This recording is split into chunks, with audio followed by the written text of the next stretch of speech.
Welcome back to the Bill and Doug Show, a new episode of Around the Big Ten. It's not Around the Shoe this week. Last week we did Around the Shot, did some Ohio State basketball. This week we are going big picture outside. Two great college football Big Ten experts to help us understand where the league is right now. It's Doug Lesmerises and Bill Landis, joined by Audrey Snyder and Matt Fortuna. Audrey Snyder of Inside the Lions, thank you so much for sharing your time today. Just tell the folks who you are, what you do. Everyone's going to be excited that you're here. But if they want to make sure they say, oh man, Audrey, can't get enough of her. Where else can they find you, Audrey? I am on Substack, as I think all of us are. I'm at Inside the Lions. It is wall-to-wall Penn State football coverage. So we've got the whole kind of Matt Campbell era covered. We've got a new staff, new quarterback, Rocco Beck, that I'm sure we'll get into today. But yeah, I've covered Penn State since I was a student in 2010. Also, around that same time, there were some other wonderful faces on this screen that were here at Penn State University. Don't worry, it wasn't Doug. The other two folks. Well, Doug was a little out of his league there, a little before your time. A little old. Yeah. Okay. No, covered Penn State for a while. Happy to be here with you guys. Well, thanks to Audrey. She's been on with us before, of course, and we're happy to have her back. And then Matt Fortuna. He covers national college football. He covers Big Ten football. He covers Notre Dame. Matt Fortuna from the Inside Zone. You cover everything, man. Yeah, a little bit of everything. Happy to be part of a podcast network with you three lovely people as well at 5 Star Saturdays. I have the independent Notre Dame focused podcast, and I have on Substack, like everyone else here, the Inside Zone, InsideZoneMF.com. You can subscribe there. Mostly Big Ten, Midwest Notre Dame coverage, but a little bit of national football, college football coverage as well. As Audrey mentioned, Bill, her and I were all at the student paper at one glorious time together.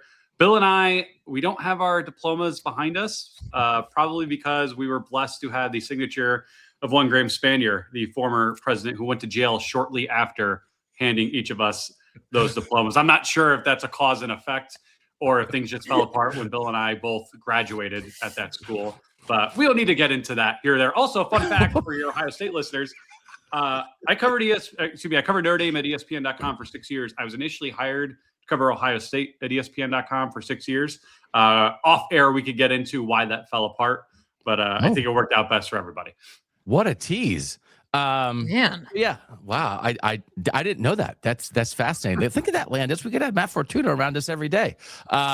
So in college football with an attitude, Matt, because it's the Inside Zone .mothereffers.substack. Is that what the MF is for? Notre Dame fans like to say Marcus Freeman. You know what? I'll leave it open to interpretation. Yeah. Okay. So we're going to talk about 5 Big Ten topics here. We'll get into Ohio State. We'll get into Indiana. We'll get into Penn State. We'll get into Oregon. We'll get into all the teams and the players that matter the most. But we're going to start, Audrey Snyder, with you and 3 hires made by Big Ten football programs this offseason. Matt Campbell at Penn State, who you have been covering. Kyle Whittingham at Michigan, Pat Fitzgerald at Michigan State. These are 3 veteran guys who had coached for a long time in the Power 4, had succeeded in the Power 4. What is your overall combined grade for these 3 Big Ten football coaching hires this offseason? So let me preface this by saying I am an adjunct instructor here at Penn State, so I do a lot of grading. I believe in partial credit. I believe in the ability to improve, as my students can tell you. However, Doug, I think this is a solid B+ hiring cycle. And I say that because I'm a big fan of the Matt Campbell hire, especially the way that search was going. For a while there, I'm thinking, oh boy, like Penn State, this is going to get really, really ugly. It got very ugly. And then sure enough, literally the plane lands and AD Pat Kraft is getting like a hero's welcome as Matt Campbell steps off the plane. Penn State was definitely a signature, perhaps a couple hours away from Kalani Sitake being their guy.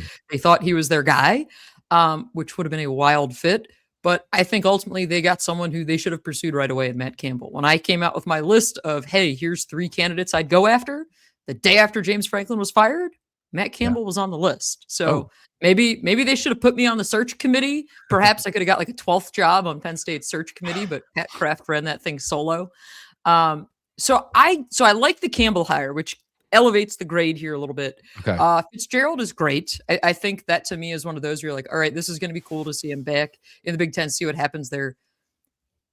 I'm okay with the Whittingham hire, which I'm sure Ohio State fans are probably feeling some sort of way about, because I think given the timing of everything there, that was the best they could do. Like, I think had this been a normal search under, a full scope of circumstances of, hey, like, you things play out differently. There's not a whole saga that I'm sure books and movies and TV shows are going to be written about and produced in the coming years. Speaking of guys going to jail. Well, yeah. So we have that. So I think given the timing of all that, Whittingham was the best that they could do. So I'm intrigued there. So the Whittingham hire drags my grade down a little bit. But again, I still think we're looking at a B+. Am I being too soft of a grader? No, Professor Snyder, I think those are all reasonable. I don't think anyone's going to have a problem with that. I think they would accept that grade. Matt Fortuna, you grading harder? You're grading softer? Where are you? I'm also an adjunct at DePaul teaching a sports podcasting class. How do you guys get these jobs? How did we get these jobs? That's a great question. Well, we're not all Northwestern grads. We couldn't get jobs there. That's why I'm at DePaul. Even though everyone I feel like who speaks to the class, including 2 people who are on the show, not named Doug, who have spoken, are for the most part Northwestern grads. So I'm available, brother. Again, and I don't want this isn't the rag on Doug show. However, it just dawned on me as Audrey was speaking, because I initially had a B for this hiring grade. You forgot Bob Chesney, who I think might be the best hire this entire cycle. Oh my God, I forgot. That's right. Chesney. So yeah, I'm going. Doug, you're trying that's to bait why me. I'm not a professor. That's why I'm not a professor. So I forgot Bob Chesney. So there's 4. There's Bob Chesney. Add him in. I had B. I'll go B+ because I genuinely think, and I could be wrong here because UCLA has been a hot mess for a while.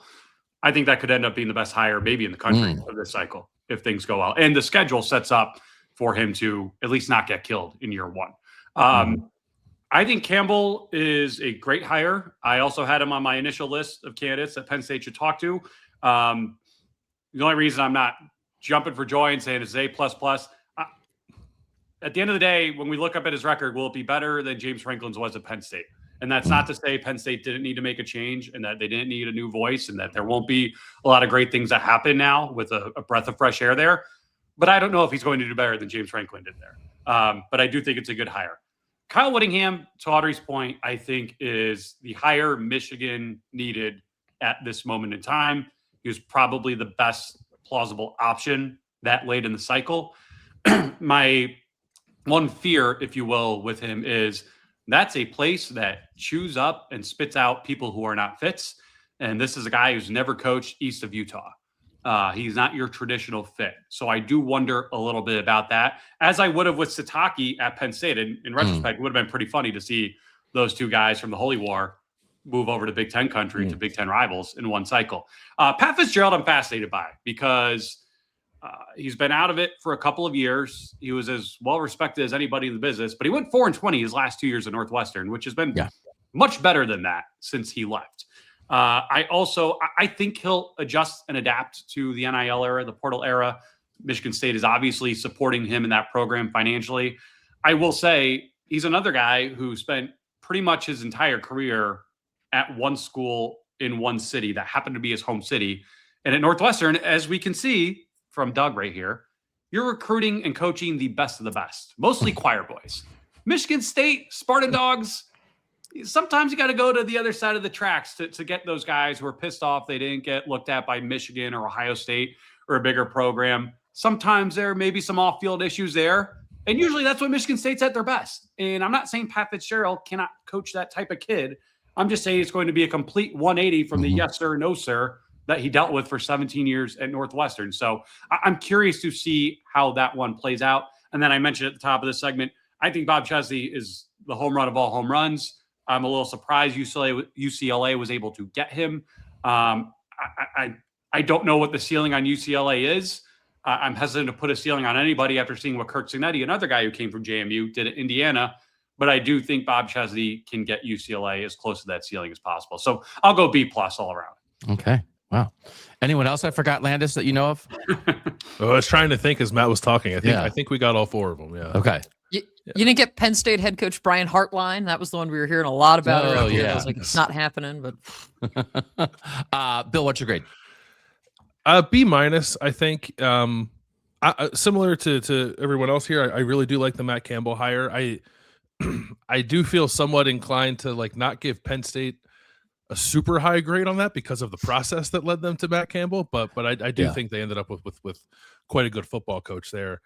I think I like Whittingham more than I like Fitzgerald, if I'm being honest. I have many questions about the fit of Pat Fitzgerald at Michigan State. I frankly don't even know if he's capable of kind of succeeding in what college football is right now. He was only out of it for what, 4 years, but it changed a lot in the time that he was away. And I guess I need to see it before I just kind of assume that he's built to handle everything that comes with being a head coach now in college football, because those are just things he didn't have to deal with at Northwestern. And from what I know of him, he doesn't strike me as someone who's, I don't know, going to be super gung-ho about a lot of it.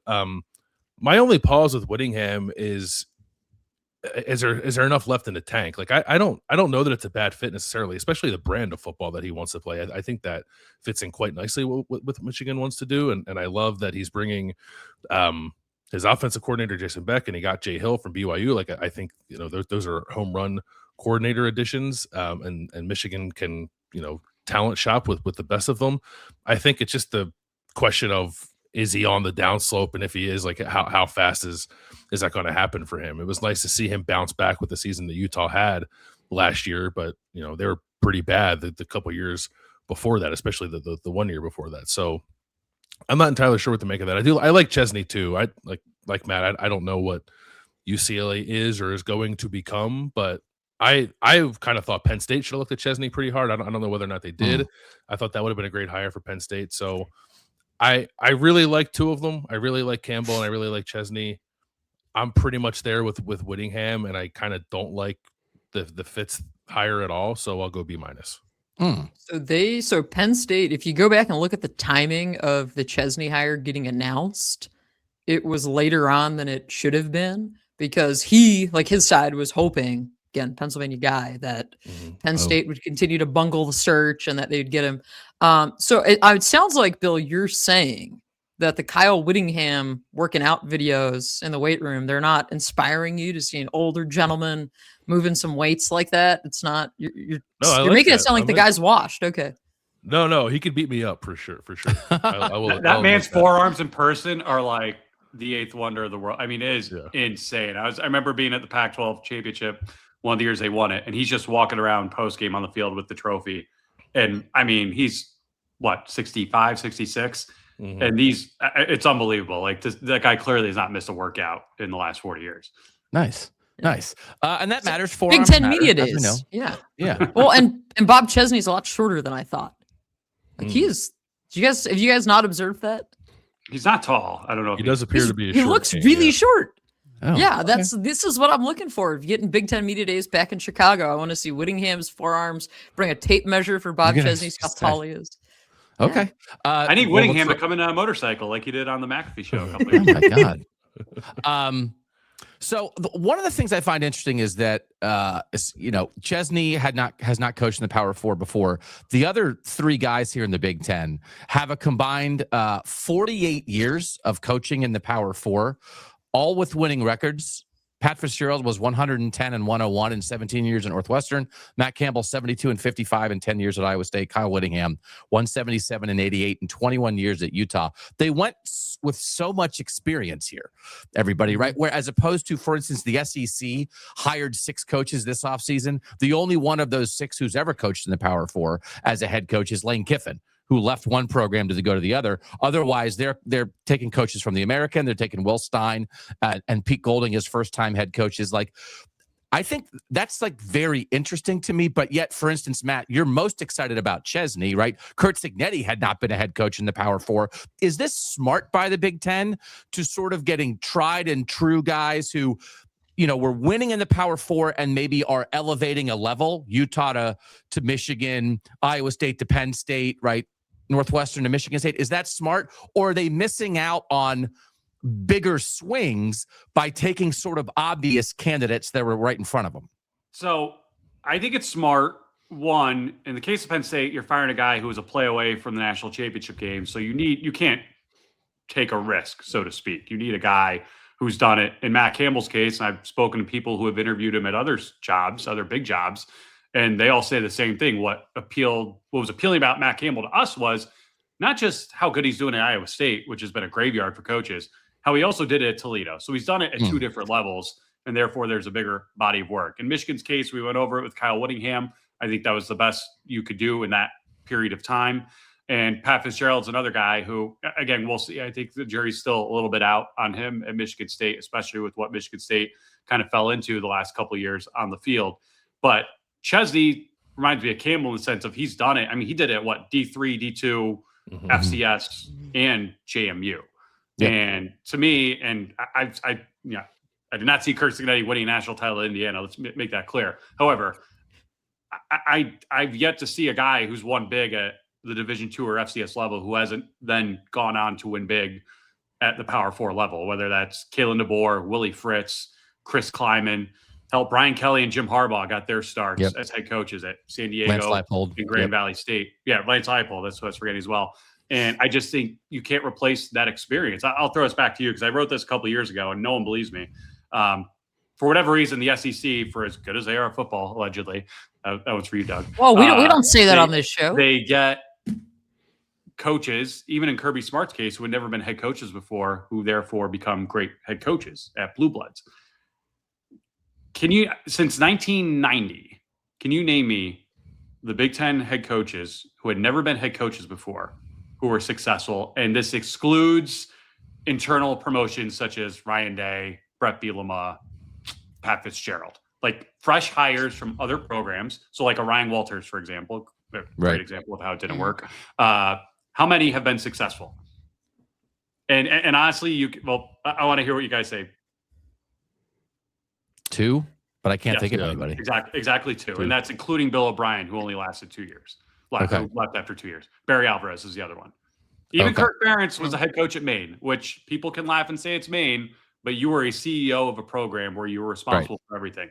Like it is just, and maybe you could throw Dan Lanning in there. He started in the Pac-12 when he came from Georgia as a DC, but it's pretty much impossible to not have head coaching experience and walk into a program blindly and take it over in the Big Ten. It's been true everywhere.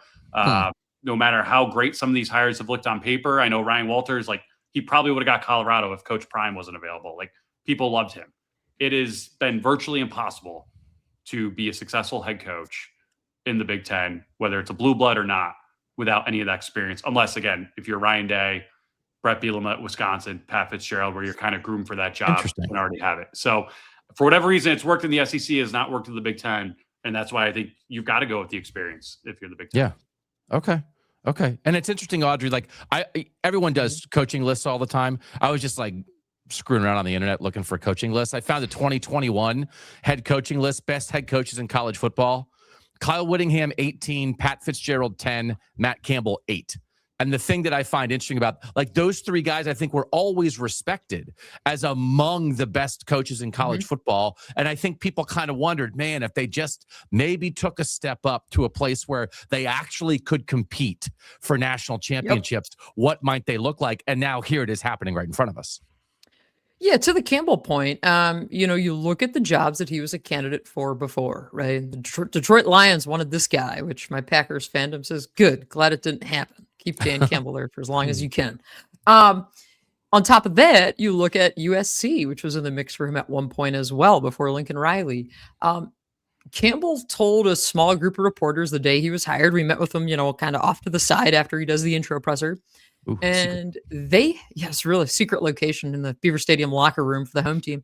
And they had the lowest payroll essentially last year at Iowa State. So you look at that roster and you say, okay, like you were able to be productive. Now they were ravaged by injuries too, but you look at what they were able to do in terms of getting guys back even the year before that. You look at the receivers that they've had that they've turned out to the NFL, especially the guys with the Texans, right? They were able to build a program and keep guys in this era despite not having a lot of money to offer him. Like, these are guys who are going to bank on their recommendations and their evaluations of prospects. So I think in that sense, you say, all right, if you can do it at Iowa State, why can't you do it at Penn State? And now, I mean, we're going to see this year how it transfers, because you get 24. I mean, the Penn State brought in 40 transfers, 24 of them coming from Iowa State. And it's like, I know the Penn State fan base is like, well, are these guys good enough to be here? You know, we're going to find out. I mean, that to me is the compelling point. But to Matt's point about the SEC, here's the other thing that we know. We've got some unique situations here in Big Ten country. There was no way in hell Lane Kiffin was ever coming to Central Pennsylvania, right? And I know that the SEC isn't all these wonderful locations Not either. enough hot yoga.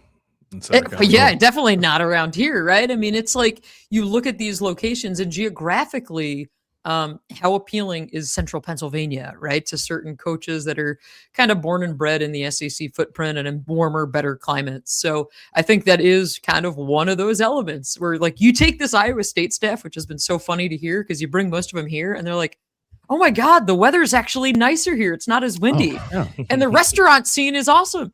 Not once have they complained about the runway here. They're like, wow, this tiny airport, this is great. We had to drive to Des Moines to get to our away games. Yeah. So I think, like, you have that fit too, that, you know, Campbell always strikes me as a Midwest guy, Ohio guy. That fits into a place like this. That doesn't fit in the SEC. Yeah.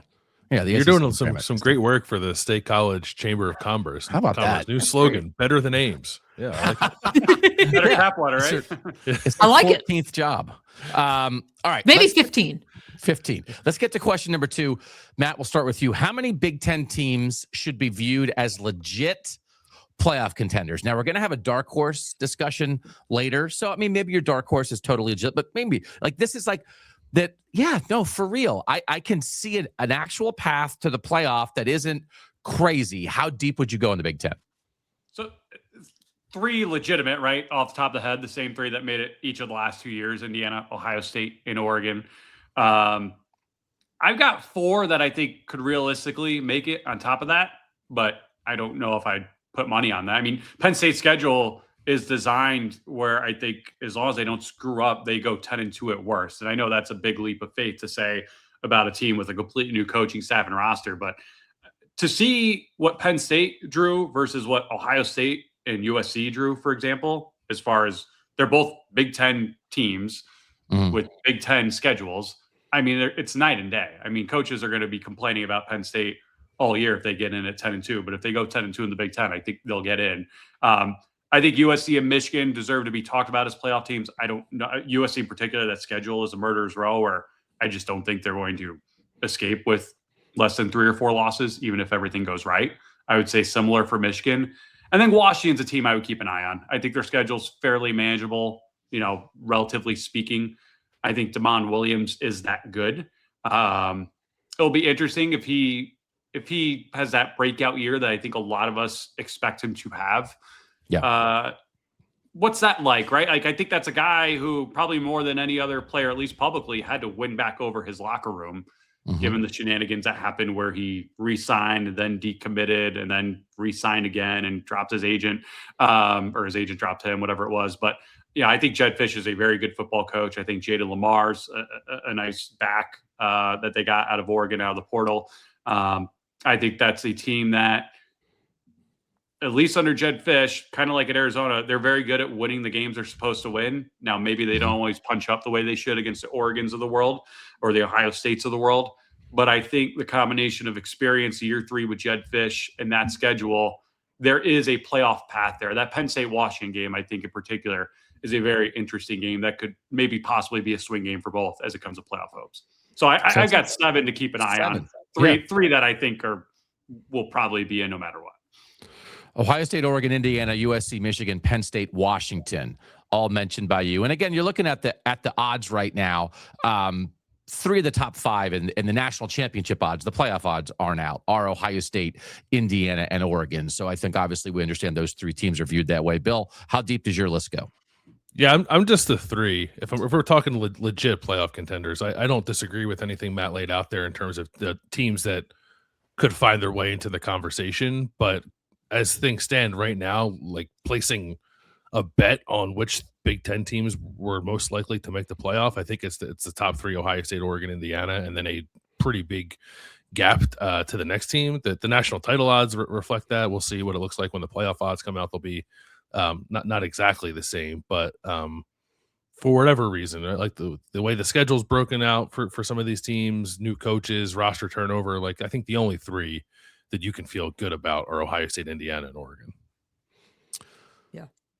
So I asked this question in part so I could rant about something. So look at the national championship odds and the top five, right? The sort of the consensus five, Bill, as you just said, is that Ohio State, Oregon, Indiana, Notre Dame is in there. Notre Dame, as of this morning when I looked, is actually the favorite. And then Texas is the one SEC team that is in there. So at that point, the top five, it's 3 from the Big Ten and 1 from the SEC. By the national championship odds on FanDuel, there are then 6 SEC teams before you get to the next Big Ten team in the national championship odds. And you go through Georgia, LSU, Texas A&M, Alabama, Ole Miss, and Oklahoma before you get to USC at 40-1 and Michigan at 45-1. And my question would be, why? Why is that? That makes because the top 3 in the Big Ten are so much clearly better than the rest of the league. So it's the Feinbaum bump. The strength, but it's the I agree with that. Like, top hurts the middle. Yes. I mean, should Ole Miss be there? Like, we don't know where their quarterback's going to be yet. Yeah, Trinidad Chambliss is eligible right now as we record this on February 17th. Maybe he's not come week 1. It's hard to keep up with the timeline of that. But, yeah, I mean, I do think the middle of the pack in the SEC absolutely gets the benefit of the doubt, Doug, when it comes to odds and preseason prognostications. So, Doug, history's stacked against us here in this conference. You know that. The world wants what they want with the SEC, and they still, unfortunately, view us differently. There was a 5 or 6 year stretch where every year there was a Big Ten team, I think, that finished in the top 15 or something that was unranked in the preseason. Like, there's usually 1 or 2 teams that come out of nowhere, and that doesn't mean they're going to be playoff teams, but they're a lot better than anyone anticipates. The way Illinois was 2 years ago, the way Indiana obviously has been each of the last 2 years. And that's what makes Indiana so impressive, in my opinion, is like, it's kind of been an entrenched hierarchy in the Big Ten, unlike the SEC. And to break into that top tier has been incredibly difficult. We've seen like Michigan State come close. We've seen Wisconsin in some years come close. Indiana just flipped the whole thing on its head the last 2 years. And now we're talking about them as a team to beat in the Big Ten. But I do think I would do it more like Matt. I have the same 7 as Matt because I don't think it would take an unbelievable, like, I can't believe this happened, nobody saw this coming kind of season from USC or Michigan or Penn State or Washington to have them be in the playoff mix, right? Like, Matt, you talked, it's funny, Washington's last 2 games are Indiana and Oregon. Like, they could be at 9-1 before they hit those 2, but that means like they're a legit playoff contender. And again, to me, like, playoff contender, like, does that mean you make the playoff? No, but like you're in it the whole way. Like you're legitimately a possibility deep into the season. I think Penn State could absolutely do that. We'll talk about, I think, USC's schedule maybe a little bit more. That is going to be difficult. I think with Bryce Underwood back, and some of the pieces that Michigan retained, Andrew Marsh and guys like that, with Kyle Whittingham. I don't think it would be like wild or crazy to think of that top 7 as being in the mix by the time we get there. So, Audrey, how long is your list? Oh, go ahead, Matt, if you want to go ahead. Go ahead, Matt. Michigan was in the mix till the last game of the season last year, and they weren't a very good football team. So, they were a contender. Yeah, they didn't make it, but they were in it. So we're looking at contenders, right? And I think we have a consensus top 3 here, and I'm with you guys on that. Penn State does not play any of those consensus top 3 teams that we're saying, right? Wow. So Matt says, okay, if they go 10-2, which Penn State fans know that, they know that deal all too well. 10-2 Nittany Lions. That's kind of the forever thing around here. However, I get it. You have a new roster. Rocco Becht is coming off multiple surgeries this offseason. He's going to be limited for part of spring ball. He's going to start throwing here a little bit later on. You've got USC as your marquee game. That's in Beaver Stadium. Like, that's in October. So that's probably a whiteout candidate. I think it should be the whiteout, but I'm not a TV exec. So, what do I know? And then the Washington game that Matt mentioned is out there. believe early November. So you have those 2 games. And then you've got Michigan, of course, at the Big House. Again, what does Michigan look like under Kyle Whittingham? What the heck does Bryce Underwood look like? To me, that's the one where I'm just like, I have no idea. So I think we say that and you say, yeah, like there's this defined group of 3 teams, which is still wild to say that Indiana is in that. Like my mind has not comprehended all of that's transpired with the Hoosiers here in the last couple of years. But you say all of that and I'm like, yeah, I can absolutely see a 10-2 Penn State team getting in. And then once they get in, what happens? I don't know. But I think that's kind of where you look at it, where you say, okay, Michigan's still going to be in the hunt. Washington definitely has the potential as well. Penn State's in that mix too. So I'm intrigued. I think that we're covering a deeper conference than we're used to in some regards, but no doubt this is a top heavy conference with the Hoosiers certainly entrenched in that still. Yeah. Yeah. Bill, are you girding yourself for me to be complaining about SEC depth versus Big Ten depth for the next 8 months? Pretty fired up about it. Yeah. Yeah. I don't think you're not, I don't know that you're wrong, but I also like, to me, it is quite obvious why the odds are the way they are. It's because, I don't know, if you ask 10 people who's going to win the SEC, you might get like 8 different answers, right? And I don't know that if you ask 10 people who's going to win the Big Ten, you're going to hear 3 teams at most. And you're probably only going to hear probably 2, Ohio State or Oregon. Yeah. Yeah. Okay. Actually, you know what? Let me ask that question like very quickly. Let me throw that in here. Bill, who do you think is going to win the Big Ten if you had to pick right now? Oregon. Audrey, who would you say? Ducks. Matt? Oregon because of the schedule. Interesting. Okay. Yeah. I might say Ohio State, but I wonder, like, how close are we getting to the point of like Oregon's very good, Dan Lanning's very good, but are we sure they can get over the top kind of conversation? I don't know that we're are we there yet. I don't know. Actually. I think Ohio State could lose to Indiana. Hell, they could lose to Texas and it wouldn't matter. And then I think they actually beat Oregon because the game's at the shoe. So they would win the tiebreaker, at least as far as the 1 seed. So I'll go Ohio State, actually. I'll be very curious how like Oregon is sort of viewed by everybody this year. All right, let's go to the playoff dark horse. So just however you want to interpret this, like, 2 years ago, this would have been Indiana as the greatest answer of all time. Who is your Big Ten playoff dark horse, Bill? I think my threshold's a little different than you guys based off what you were talking about. Because like my answer is Penn State. Because I don't think anybody's thinking about Penn State as a playoff contender right now, but they bring some quality over from Iowa State. Like the roster's turning over pretty drastically as Audrey laid out, and that is not a roadblock, but it is something to overcome. And there's no guarantee for even as good of a coach as Matt Campbell is that the Penn State will do that this year. But when you have a veteran quarterback like Rocco Beck who understands your offense, you're sort of just like porting over everything about the Iowa State system, and you have enough player-wise coming with you, I think, to help implement it. It does give you a bit of a head start. And then the schedule's, it's not a cakewalk, but I think you like pencil in 8 wins pretty easily. And then like the remaining 4, it's like, I think they're probably going to win 2 of these.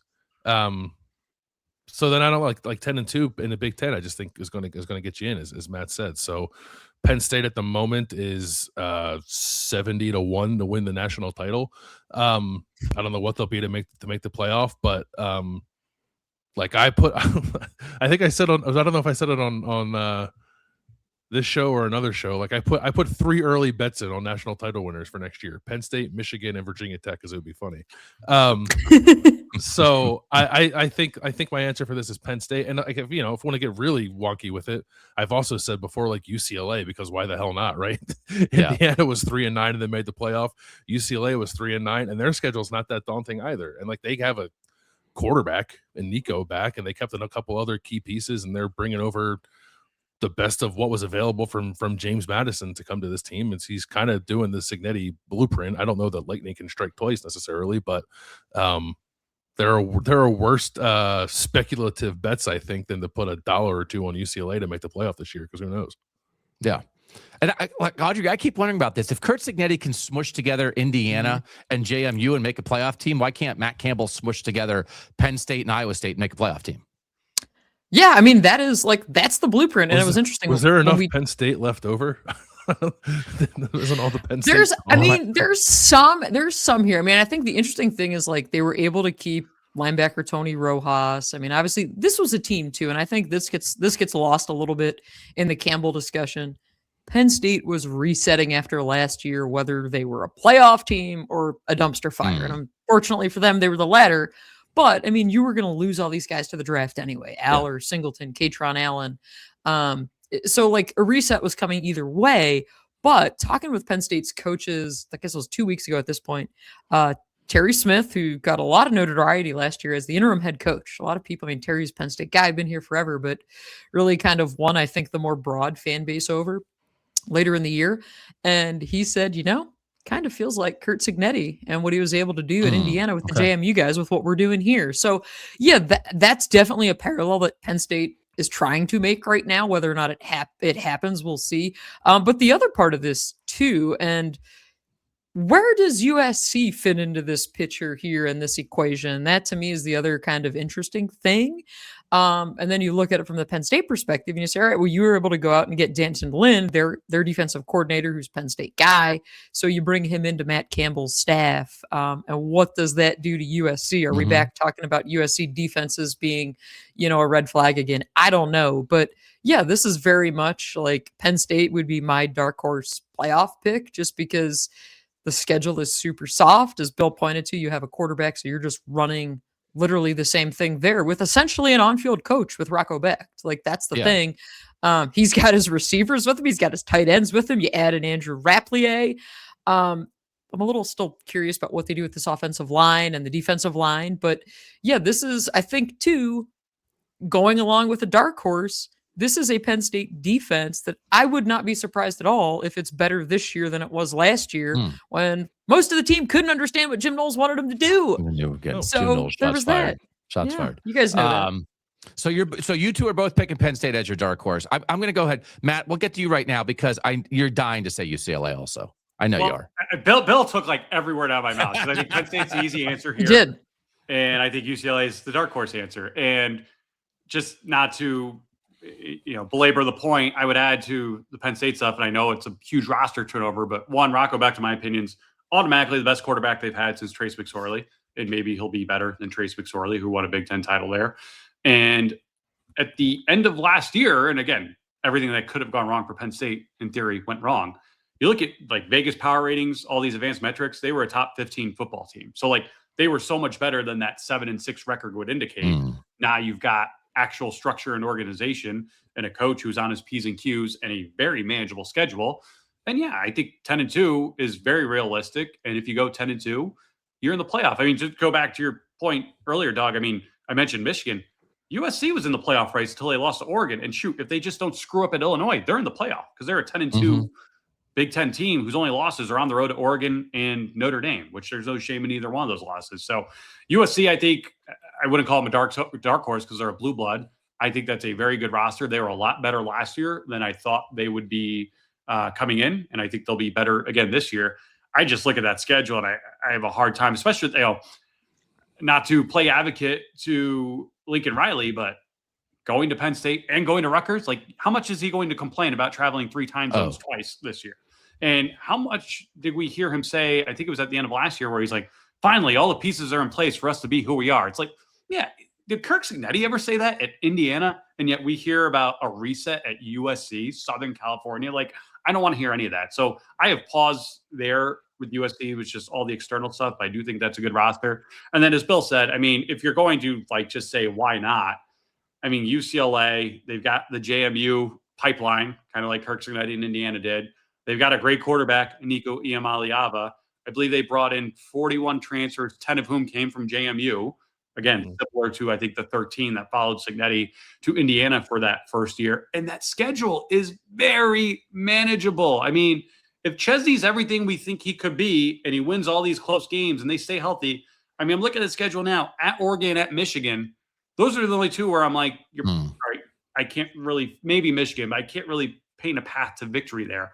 I think they could beat USC at home in the finale, especially if there's real stakes in that game. That's a rivalry game. Everything else, I mean, at Maryland, Purdue at home, Wisconsin, Michigan State at home, at Minnesota, Illinois at home. Again, these are not automatic wins when you're UCLA, but the opportunity is there to make a run. And shoot, maybe you could cash out in November on that ticket before they play that Michigan game or that USC game. I just think if we're going to say why not and pick a team that fits that profile, UCLA is it.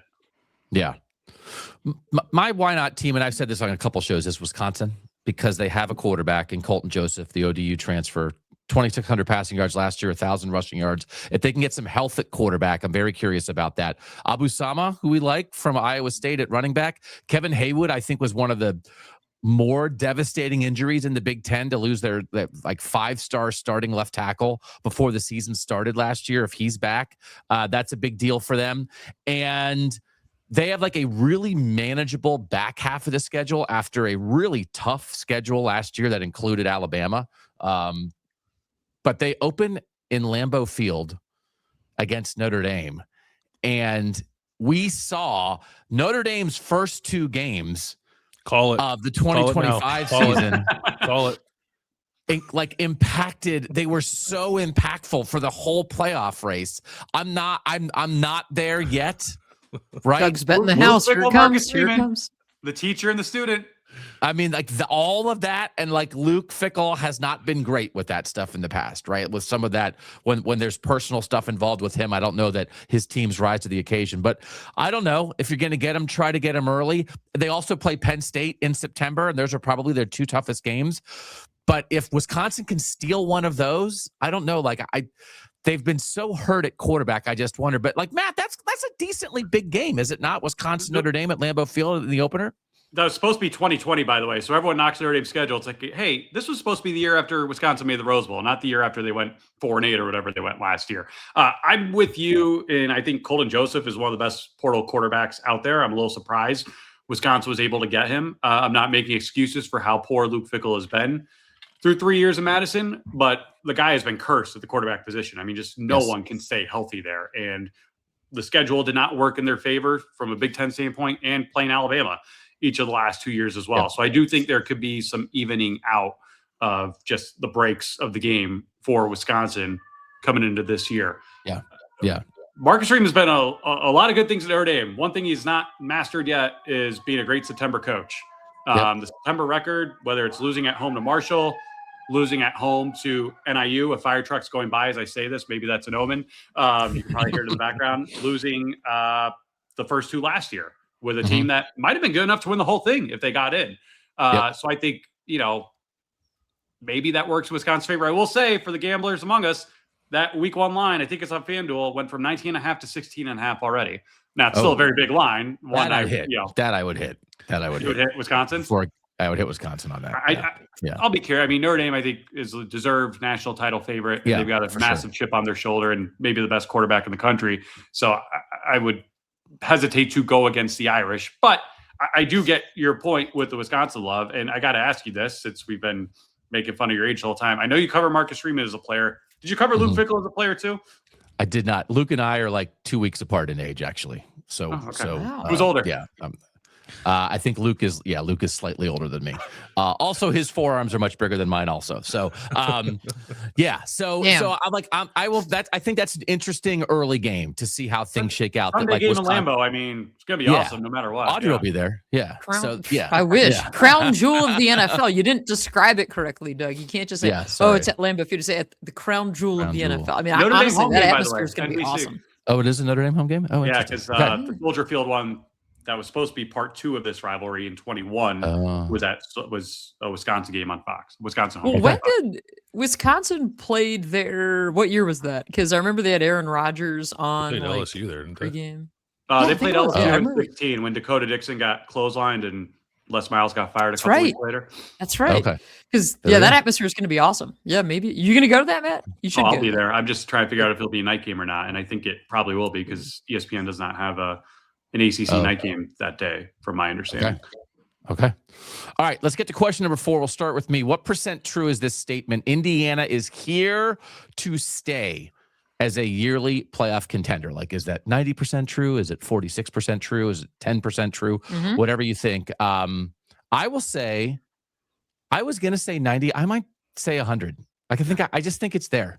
Like, I don't know that there's any reason to doubt. They got Josh Hoover at quarterback. They are bringing back like most of their offensive line, but then they added Joe Bruner from Wisconsin. Like, they just add good guys. They seem to fill all their holes in the portal. They're really aggressive there. I think their recruiting is only going to get better.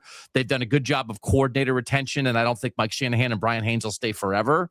But I don't think they're going to be in a hurry to get out of there. So I just don't know, not just this year, but beyond, what would knock Indiana out of this tier.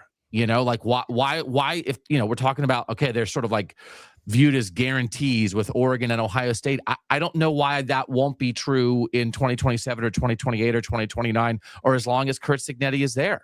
So I'm kind of all in. I'll say 100%. Audrey, are you at 100? Or are you like at 99.5? No. Okay. I'm at 73. Okay. Because, Doug, to your point, this sport is cruel. This sport is harsh.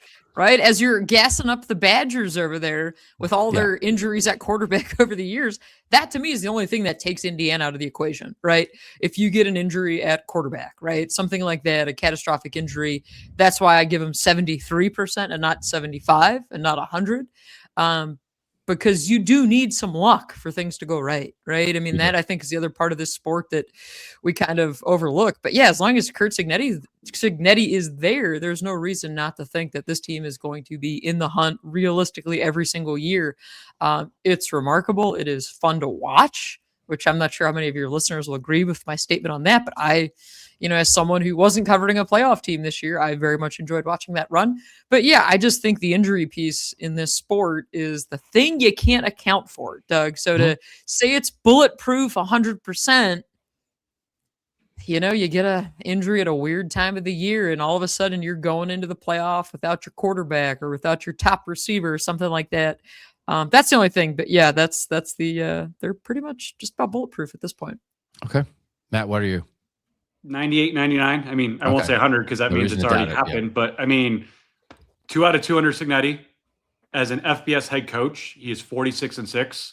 And in his final 3 years as an FCS head coach, JMU made at least the semifinals. So if we're talking about them as a top 12 team, there's no argument in my mind of how they can't be viewed as a contender for a top 12 team every single year, as long as Kirk Cignetti's there. Okay. Where are you, Bill? Yeah. Contender 90%, right? Like, are they going to be actually in the playoff every year? I wouldn't say that, but I think they're going to more often than not be in the conversation. I'll be interested. Like, there's part of this conversation, and I've even sort of like parroted it. Like, Indiana is still benefiting from, not being a good team when this batch of Big Ten schedules was set out. But they had to go play at Oregon and Iowa last year, right? And their schedule this year, like, definitely has some games they can lose. It's not like they're getting a cakewalk in the Big Ten season, last season or this season.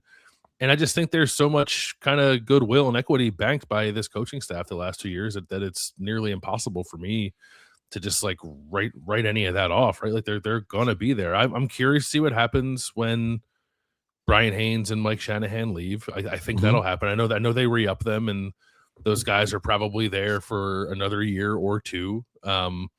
That'll be a real test for Kurt Cignetti, I think, to like where does he go to replace those guys when the time comes. But they're so good at player evaluation. Sig has such a great handle, I think, on how to manage a season and get his team through the regular season and in a good spot to perform well when they get to the postseason, that they're not going to fall off anywhere. They might have an 8 or 9 win season here or there, but I think they will be viewed as a playoff contender most years as long as Sig is there. I would just add, I thought it was interesting that the day after press conference of the national title game, Sig went out of his way to say, by the way, like, let's shout out the 24 Hoosiers who never got any credit and always got ragged on for their schedule and for not beating Ohio State and Notre Dame. He's like, but they set the tone for what we were able to do this year. And you, at more traditional Blue Bloods, you always hear that at the trophy ceremony. Like, this is for the guys who came before us and the guys who laid the foundation. Indiana really never got any of that. It was like, okay, that's nice. You went 11-1. You lost to Ohio State and now Notre Dame in the playoff. We'll never hear from you again. And it's like, no, actually, like, they're the ones who made people believe in Indiana and made Indiana believe in Indiana. And therefore, again, I know it's a lot of different faces when you're recruiting fifth-year seniors again and again, but it's still a program. It's still the same coaching staff. There's a model there, a culture. And I think now that they've won it all, we'll finally see them get that national bump, if you will, in profile and in benefit of the doubt.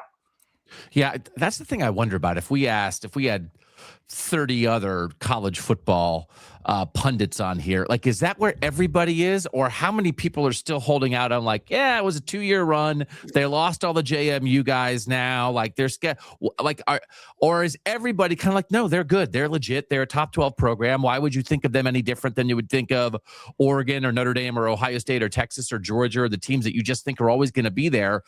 Audrey, is everybody there now, or is just the 4 of us are there? And there's plenty of people who are like, oh no, I think Indiana's going in 7-5 this year. They're not for real as a program. Well, Doug, you're the guy who runs a lot of polls, and I think this could be a really good question for you to kind of survey the landscape of the sport. And don't forget to, include everyone in your poll, because there are a lot of people that voted in your poll. 50 minutes. I knew we'd get there. So I would be fascinated to see those results, because I think I am certainly there. But I also, to Matt's point, what changed between, obviously a big thing, a national championship, but what changed between last offseason when, the tenor seemed to be, the theme was, well, Indiana was a cute story. Like, that was great. But like, who's this year's Indiana? Right. Like, we all weren't looking at them in that same vein, where this year it seems like more people are bought in on them and their staying power. Right. But yeah, I would be curious if you also included some SEC folks in this poll. Mm-hmm. Like, do they think of it differently? Probably. But yeah, I think that is a really good poll for you to conduct. I would like to see those results, Doug. Okay, so, and you got my email, so you don't forget me this time. I texted you, so we'll make sure we get it to you. All right, let's finish up with this. We'll start back with Audrey again.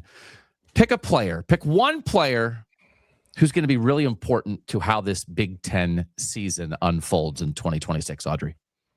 We've talked about him a lot on here already. Nico. Having the chance to watch him last year against Penn State, that to me was like the eye-opener of, whoa, this guy, despite all the baggage from the transfer and all these things and Tennessee and the backstory and the craziness of the sport with his place in it, holy cow, this guy's really good. I am fascinated to see what his next step looks like. And I think, Bill's out here saying, you guys saying maybe the really, really dark horse of UCLA, they can also play the role of spoiler and really mess some things up for some of these other teams. And I think Nico is absolutely, part of that. I think when we look at this conference, and Dante Moore, of course, is going to be the headliner, and Julian Sayin, and where does Rocco Becht fit into that equation of the Big Ten too? Don't forget about this guy, because I think Nico is a special talent. Matt, what's your answer? So for the first time in a long time, it feels like there's so many returning quarterbacks, known commodities in this conference. And any one of them would obviously qualify as a legitimate answer to this question, as would Jeremiah Smith, who's probably the best pure football player in the country. I'll go a little different. I'll go Coy Parrish, who transferred from Minnesota to Oregon. Offense, defense, special teams, obviously a 2-time All Big Ten player at safety. But I think he's a guy who can change the game in all sorts of different ways. And if you look at Oregon's final month of the season, it's at Ohio State, Michigan, at Michigan State, Washington. I count 3 legitimate college football playoff contenders in that group. I'd be surprised if he doesn't play a big role in at least one of those games, and therefore helps decide the Big Ten title race, whether that's knocking Ohio State out of it or lifting Oregon to it with a couple good performances at the end. And hey, he was everyone's like Travis Hunter, dark horse Heisman at this point last year. How realistic was that going to be on a Minnesota team? I don't know, but he won't fly under the radar this year at Oregon. That's for sure. They kind of invented the Heisman campaign. Interesting. That's a good pick. Bill, where are you going? Bryce Underwood. And his chance, I think, to like really to elevate Michigan, I think rather quickly. There's been a lot of conversation this offseason, since the Big Ten schedule came out, about how difficult Ohio State's schedule is. I think Michigan's is pretty tough. So there's no guarantee, even with a Bryce Underwood jump, that Michigan gets back into the playoff picture. But you're talking about a player with all the talent in the world, right? Like, he's got everything in his skill set, I think, to very quickly put himself in the conversation with, top 5 quarterbacks in the sport. And it was interesting to me to hear, like, Kyle Whittingham was on with Urban Meyer, and Urban said, like, hey, what do you think of Bryce Underwood? And Kyle Whittingham's answer was, well, they didn't really have a quarterbacks coach here last year. So I'm interested to see what that might do for Bryce Underwood. This offense that Jason Beck is bringing to Michigan did a lot for Devin Dampier. I don't think it'll look exactly the same because Underwood's not going to run as much as Dampier did, but I think Underwood will run some. He can run some.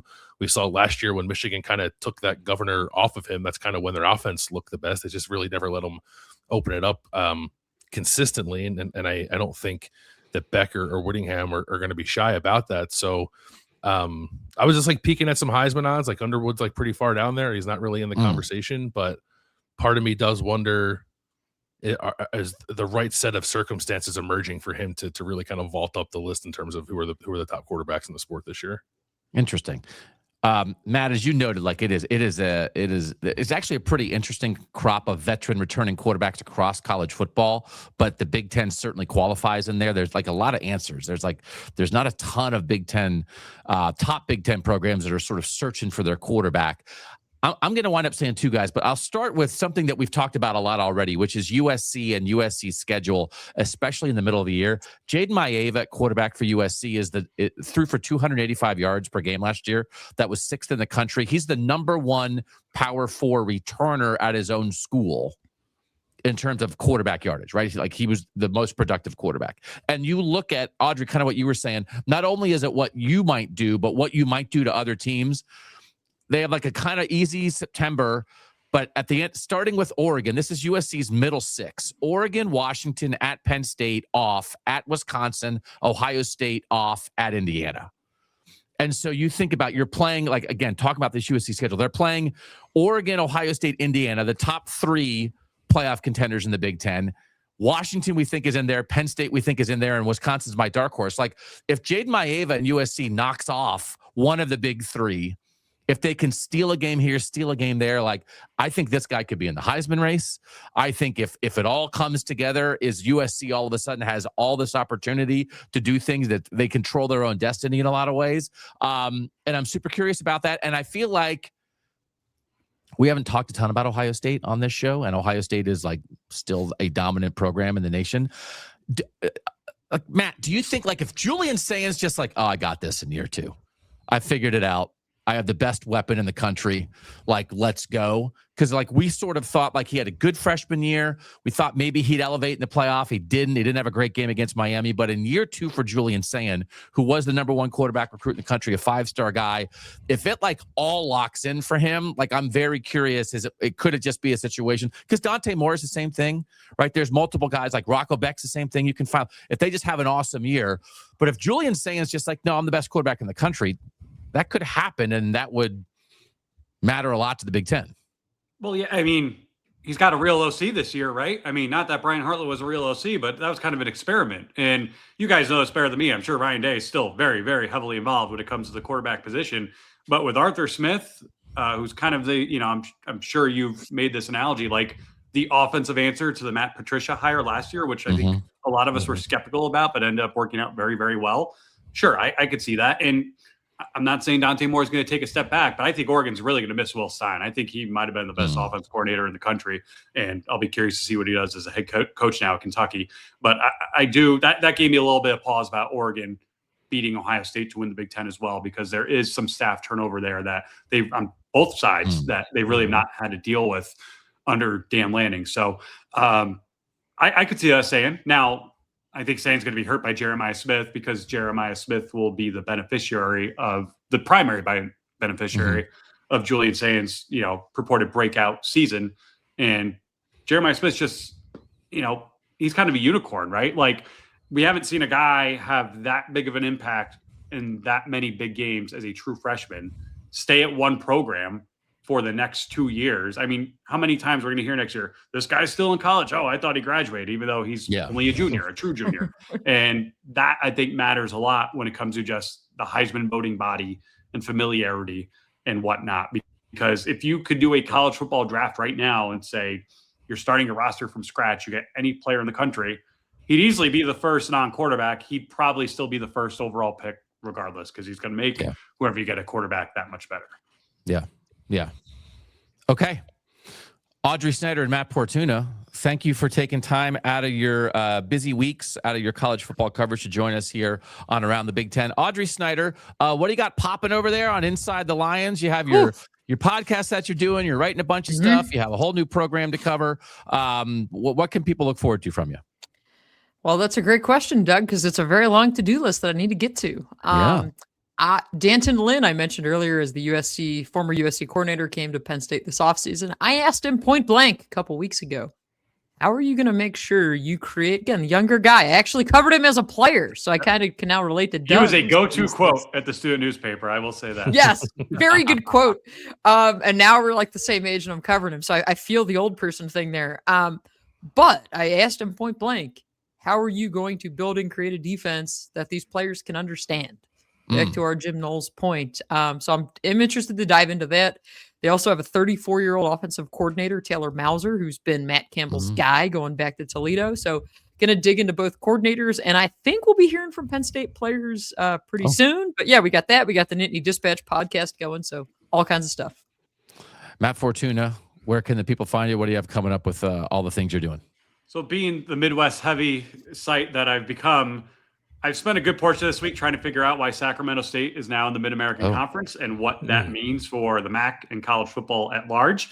I'll be curious to see if that money that they claim to have is actually real and sustainable. But of greater interest to more people, I have a lot of recruiting / data heavy pieces coming out, both as it relates to the recruiting rankings in the NIL portal era since 2021, and some Big Ten quarterback experience pieces that I alluded to earlier on this show. Not just in the Big Ten. I believe of the 7 top Vegas favorites to win the national title next year, Indiana's the only one that does not return starting quarterback. So there might be a lot more familiarity on these rosters than I think the common fan is used to. And maybe our predictions, like we could actually put money on them right now in February because there's no spring portal. And therefore, in theory, these rosters, as we know them, are set. Although I'm sure we'll see a lawsuit or two at the end of April. Casual lawsuit. Once one of these guys realizes they're not going to start at their new school and they say, get me the hell out of here. Oh, God. I can't wait for more lawsuits. Bill, we got stuff going over at Bill and Doug OSU.substack.com. What are we doing? I'm asking. Yeah. Well, I did a thing that's already published on Monday, looking at the history of how much freshmen have played under Ryan Day. Because, they lost 8 guys from their freshman class after 1 year to the transfer portal this offseason. So how that has gone, how this year, how the 2025 freshmen fit into that, and what, if anything, we can learn from freshman play. I wrote that on Monday. What are we doing Wednesday? What's our Wednesday show? We have a Wednesday show for our Substack subscribers, trying to reset the standards in this era for Ohio State football. We did a survey of our subscribers. How often in a 10-year period should Ohio State beat Michigan? How often should they make the playoff? How often should they win the national title? How often should they win 10 games? Like as maybe you're playing tougher schedules, like the playoff is expanding. Like what should your team be? I think it's one of the most important things that we can help fans do is set expectations so that you know what you should and shouldn't be mad about. So we're kind of doing that with the folks, Bill, and then we'll talk it out on Wednesday for Substack subscribers. Is that okay? Are we ready for that? Yes, all right. Audrey and Matt, great stuff. Thank you for your time. Go consume their content. Audrey Snyder and Matt Fortuna. They're 2 of the best in the country. Thank you for your time. On behalf of Audrey and Matt, on behalf of Bill Landis, I'm Doug Lesmerises, and that was Around the Big Ten on the Bill and Doug Show.